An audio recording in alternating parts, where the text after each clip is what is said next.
Présidente, il est là.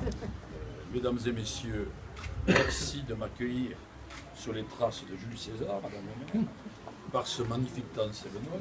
Je suis sensible à votre sollicitude et je suis surtout très heureux d'être chez vous pour un certain nombre de raisons. La première, c'est que je vois ici des élus qui s'entendent bien, qui travaillent la main dans la main, et c'est ma conception de la démocratie. Et c'est aussi la condition de l'efficacité.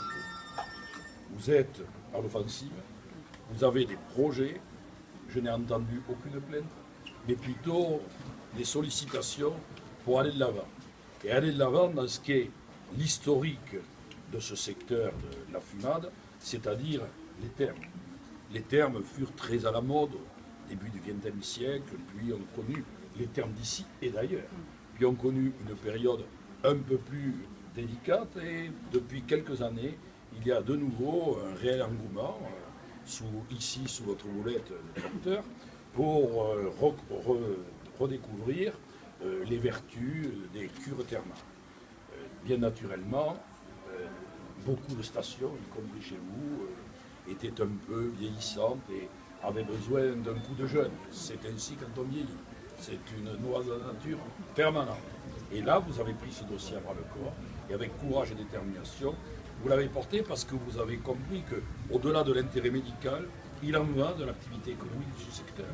815 habitants, un établissement comme celui-là, c'est une force, c'est une chance, et il faut donc réussir. Et vous l'avez fait aussi avec une bonne vision de gestionnaire, puisque vous avez mené ce projet en plusieurs tranches, et je vous en félicite, et je vous en remercie au nom de l'aménagement du territoire. Pour le ministre de l'aménagement du territoire, il est réconfortant de voir que dans des endroits comme ici, qui sont quand même pas au plus près des plus grands bassins de vignes et des plus grands centres urbains, au cœur de la ruralité, de cette belle ruralité sévenols, eh bien, vous avez des projets courageux et dynamiques. Nous vous accompagnerons, Madame le maire, Madame la directrice, comme vous l'avez sollicité.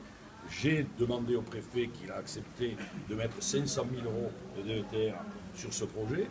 J'espère que l'an prochain, nous pourrons continuer à vous accompagner, même si nous avons quelques problèmes techniques de montage, puisque vous le savez, mon ministère dispose d'un fonds important, que le président de la République, dans le cadre de sa volonté de soutenir l'investissement et d'aménager le territoire, a porté cette année de 1 milliard à 1,2 milliard. Et nous avons donc des disponibilités, malheureusement, d'ailleurs heureusement pour moi, qui suis aussi ministre des collectivités, mais malheureusement pour notre projet, le FSIL, le Fonds spécial d'investissement local, ne peut financer que les projets des collectivités et non des syndicats à vocation unique. C'est la raison pour laquelle le préfet a accepté de faire un effort très particulier sur la DETR. Il est rare que l'on dégage des sommes aussi importantes sur ce fonds qui est le fonds à la disposition des préfets, dotation d'équipement des territoires ruraux.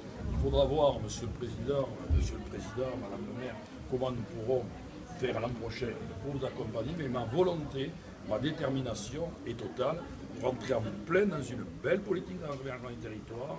Vous êtes sur un secteur qui est ô combien important pour la bonne santé de nos concitoyens, y compris en termes de prévention.